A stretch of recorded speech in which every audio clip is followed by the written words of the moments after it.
Assalamualaikum warahmatullahi wabarakatuh. Alhamdulillahilladzi an'ama alaina bi ni'matil iman wal islam. Summa alhamdulillahilladzi khalaqal insana 'allamahul bayan. Asyhadu an la ilaha illallah wa asyhadu anna sayyidina Muhammadan abduhu wa rasuluhu la nabiyya ba'dah. Allahumma shalli wa sallim wa barik ala sayyidina Muhammad ibni Abdillah wa ala alihi wa sahbihi wa mawalah, amma ba'du. Kaum muslimin rahimakumullah, kita sebagai umat Islam yang pernah mengalami sekolah di SMP atau MTS atau sanawiyah tentunya pernah belajar yang namanya sejarah Islam sedikit-dikit ya, walaupun dikit-dikit, yaitu tentang perang Siffin, perang Jamal. Mohon maaf sebelumnya, ini ada tetangga lagi hajatan, suaranya nyampe ke sini ya, nyampe ke rekaman ini. Kembali lagi ke perang Jamal dan perang Siffin. Nah, perang Jamal itu dan perang Siffin itu adalah pertempuran antara kaum muslimin dengan kaum muslimin. Nah, ini kok bisa terjadi gitu loh. Dan mereka itu yang perang itu bukan orang kaleng-kaleng gitu kan. Kita tahu itu antara Sayyidina Ali di perang Jamal dan istri Rasulullah Siti Aisyah. Dan perang Siffin juga kelompok Muawiyah dan kelompok Sayyidina Ali. Kok bisa? Nah, ada apa sih sebenarnya gitu kan, kita tanda tanya. Kadang di buku-buku itu tidak dijelaskan apa penyebabnya gitu. Sehingga kadang orang Islam sendiri timbul tanda tanya, loh kok orang Islam begitu sih gitu kan. Ternyata kaum muslimin ada banyak faktor ya. Jadi ada isu kecil digoreng-goreng sehingga memanas ya.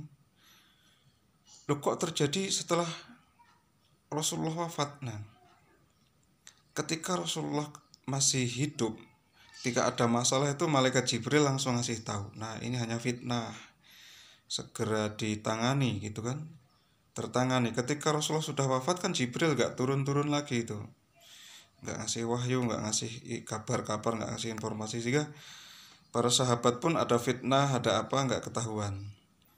Nah, itu puncaknya di ketika Sayyidina Ali ya, ketika Utsman mulai Utsman kemudian ke Ali. Sayyidina Utsman pun sampai terbunuh, itu pun karena fitnah. Ya, ternyata banyak maklar, banyak penjahat di dalam kekhalifahan itu yang nyusup itu, nggak ketahuan. Nah, penjahat-penjahat itu ada sebagian orang Majusi, orang Nasrani, orang Yahudi yang ketika Rasulullah hijrah ke Madinah itu mereka terusir, mereka terjepit karena ulah mereka sendiri. Ada perjanjian di Madinah itu nggak boleh gini, nggak boleh gitu, tapi dilanggar sendiri. Akhirnya mereka terusir sendiri. Dari situlah mereka yang terjepit itu icak-icaknya masuk Islam, pura-pura masuk Islam ketika Rasulullah masih hidup itu ya. Ketika mau macam-macam ketahuan langsung. Nah, setelah Rasulullah nggak ada, mereka macam-macam nggak ketahuan. Nah, di sini mereka beraksi ya, ikut mengompor-ngompori lah istilahnya, sehingga terjadilah peperangan-peperangan itu.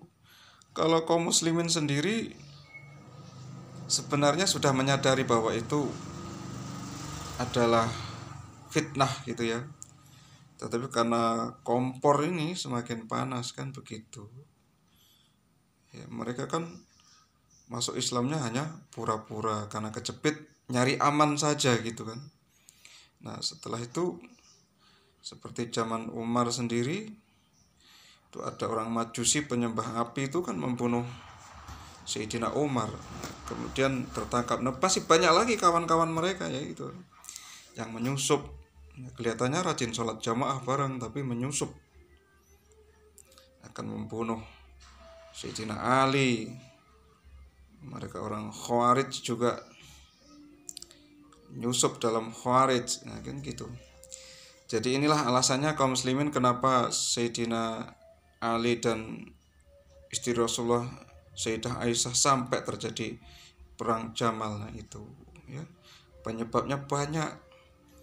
Jadi kita jangan mikir loh orang Islam itu keras sama orang Islam, para sahabat aja berantem sampai ribuan nyawa melayang. Nah, ini saya menjelaskan seperti ini karena saya sendiri miris, lu kok di buku-buku itu di SMP nggak dijelaskan penyebabnya, kan anak-anak jadi bingung nanti gitu kan.